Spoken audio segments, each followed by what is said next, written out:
What's up, y'all? It's your girl Sakina, and I'm back with another review. This is my review for the Real Housewives of Beverly Hills. This is season 13, episode 14. Happy Black History Month to all my black people out there, okay? Listen, don't y'all let these people, the other people, irritate y'all, frustrate y'all, because we already know we go through these things on a daily basis, just being black alone, but they like to amp it up for the month of February. So just remember, don't let it get to you, okay? Just be strong out there, okay? So, let's go ahead and get into this review.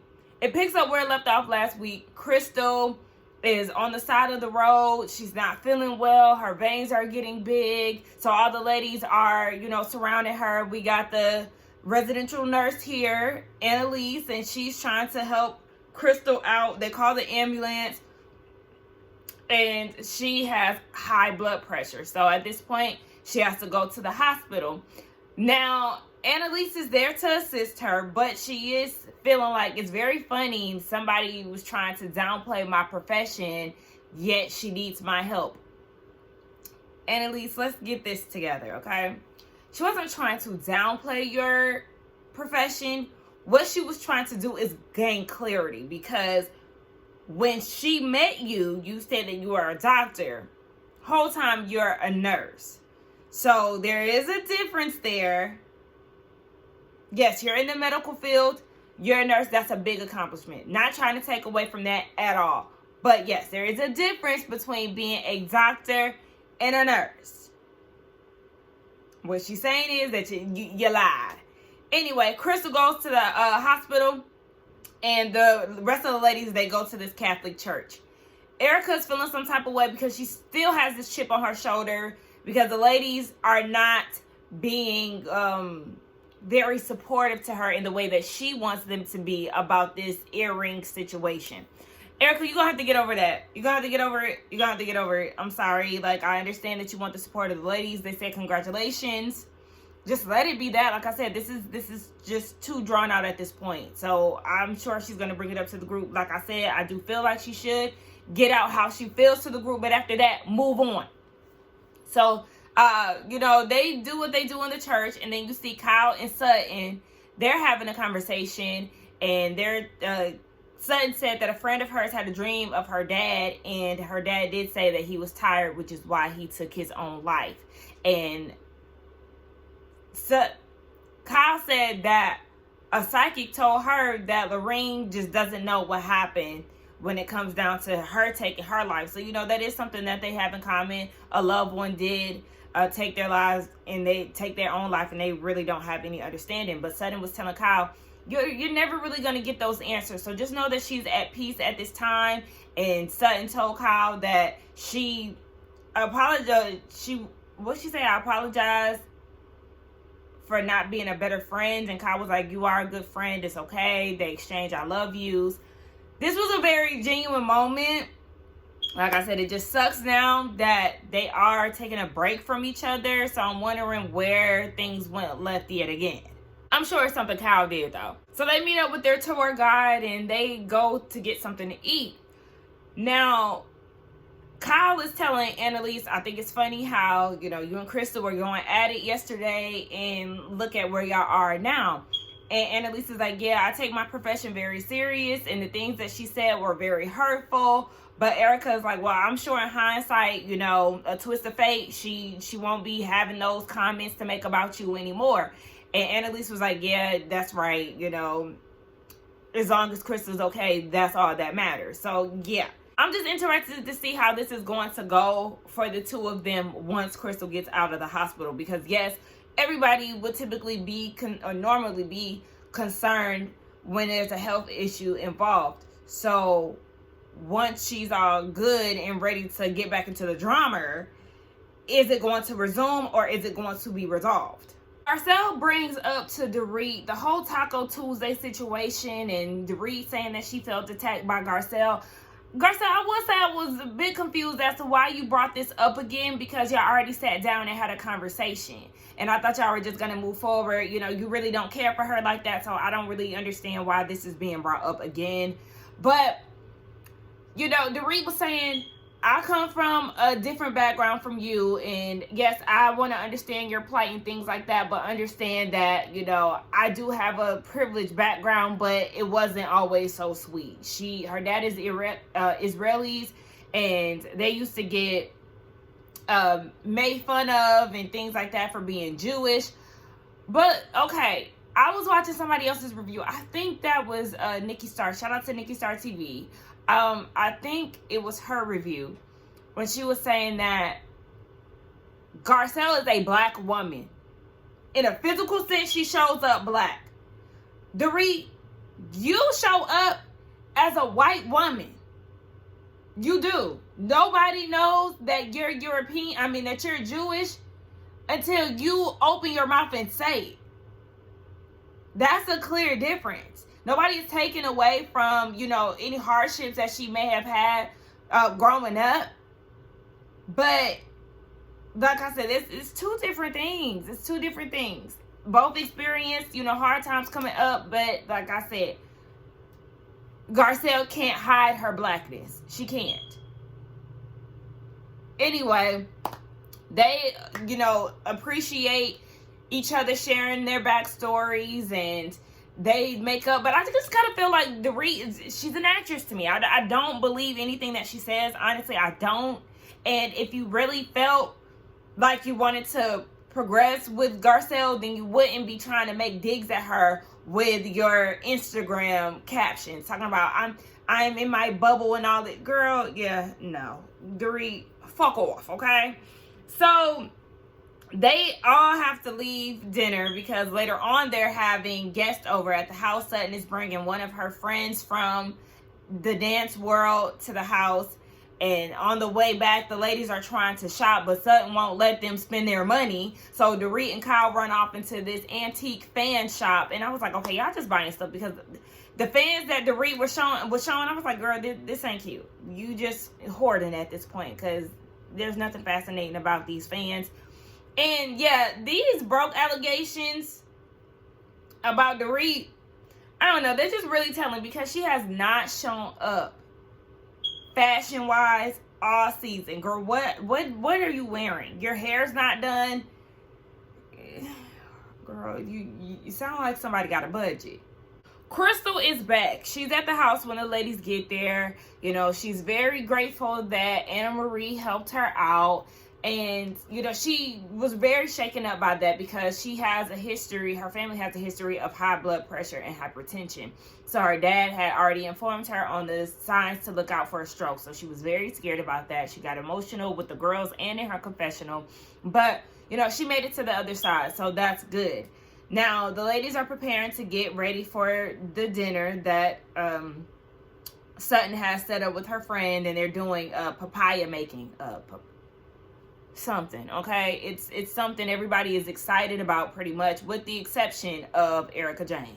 She's getting her makeup done. Again, still salty about the earring situation. She said something about how Sutton was talking shit about the earrings, and now she has to go and be in front of these friends who she described as, very intelligent and all these things. I forgot the word that she used to describe them based on Sutton's words, but it seemed like Erica has every intention on kind of ruining it. I don't know if she actually will, but that's what it sounded like to me. So she's drunk, and we just gonna have to see what energy she gives.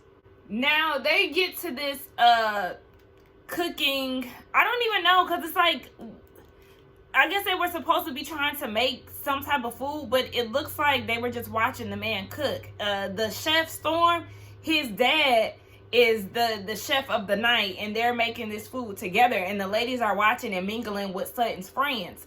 So Erica comes out. She's very drunk. It's very evident. It's kind of awkward.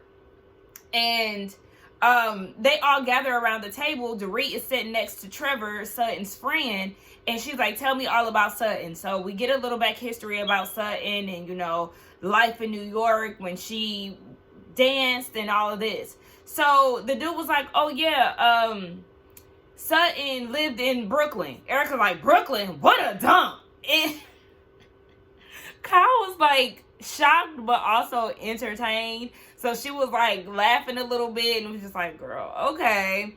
And then she told Kyle too, before that even came about, that she told Garcelle, she told somebody that Crystal came back from the dead. I'm like, what? This is the second time she said that Crystal came back from the dead. She said it to her makeup artist, and then she said it again at the table. Girl. So then they start talking about Murs, and Erica's like, I'm sorry, I know you love him and all, but since you had him in a Ziploc bag. Oh, wow, Erica. Now, like I said last episode, he definitely should not be in a Ziploc bag, especially if you had his ashes for 12 years now. He should have been in a nice urn or something like that. Sutton really didn't take it to heart, and she was like, Kyle's mom's ashes is in the bathroom. And it is kind of like, what? Kyle said in her confessional that she was nervous that somebody was going to knock it down because she always sees things like that on TV. But, a bathroom? A guest bathroom at that? Why you just can't put it in your room, or just put it on a high shelf or something that, you know, somebody won't bump into and you'll have fear of dropping? I don't know. Okay, shout out to Miss Monica, because, you know, when there's a group of white people and there's a black person in the group, you know, laser focused on them. I want to know what they got going on. I want to know what they doing here, right? So, I think it was Sutton had asked about Monica. Somebody asked about Monica, one of Trevor's friends, and she was like, I'm from Philly, okay? Where Beanie Siegel is king. I said, these people do not know who Beanie Siegel is, okay? I won't even be surprised if Garcelle, I would be surprised if Garcelle knew who Beanie Siegel is. I don't know, just because, you know, I just wouldn't be surprised if she didn't know who he was. And she was like, he's a rapper from Philly, okay? He's a part of Rockefeller. Beanie Siegel is the name that they gave me. They don't know about that, Monica, but thank you for bringing the blackness to the table. Not trying to take away from Annalise or Garcelle, just the fact that, you know, I just like that, okay? Trust me, don't take that the wrong way, like I'm trying to downplay Garcelle or Annalise, because shout out to the black girls across the board. I just went up for her. That's all I'm saying. Erica is cracking me up. Okay, hold on, wait. But shout out to Erica, because she is, you know, the one person who actually knew who Beanie Siegel was. Okay. So, outside of that, you know, everybody's going around the table and they're giving their background. There's this one lady in particular. She's giving her rundown. I think a lot of the Trevor's friends are architects. So, she was saying how she's from Sacramento, but she was raised in Lebanon, Egypt, and some other place. You know, she was raised in other places. And Erica is saying, you know, she's used to these type of dinners being around erudites. I think that's how you... Erudites?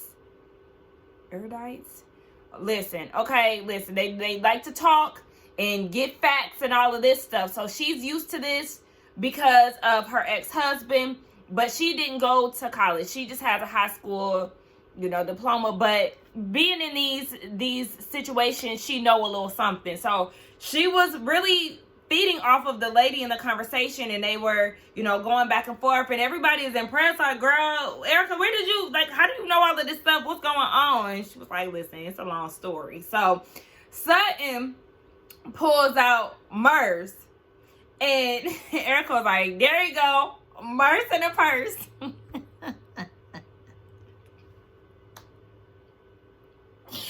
Bitch.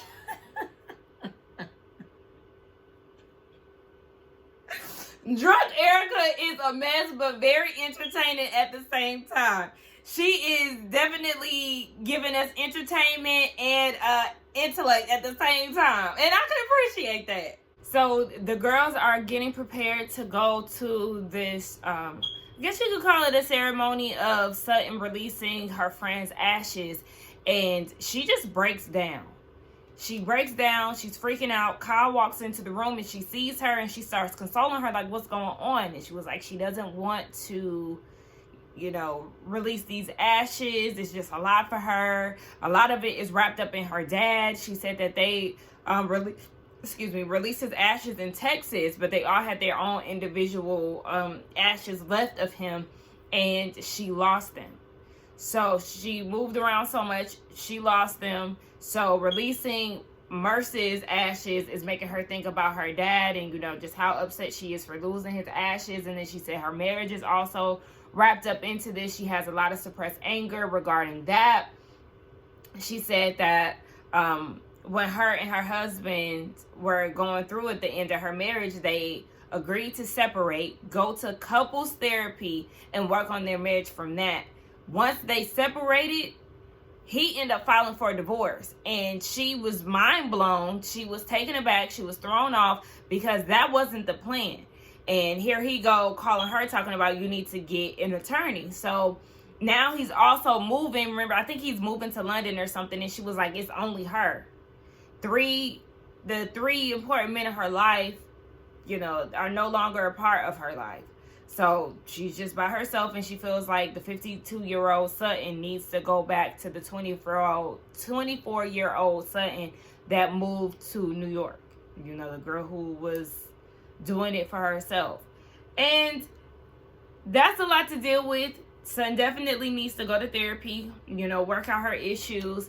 And just like Kyle said, sometimes being alone, it could be lonely, but it can also be very relieving, okay? Very relaxing, very satisfying, very much so needed. So I do appreciate Sutton's transparency and, her really being open and honest about where she is at that time. I did enjoy seeing Kyle being there to support her because, Kyle about to be going into a divorce soon enough too. But y'all let me know what y'all thought about this episode along with the review. Let's get down in the comments and talk. Don't forget to like, comment, and subscribe to my channel, and I will see y'all in the next one. Bye.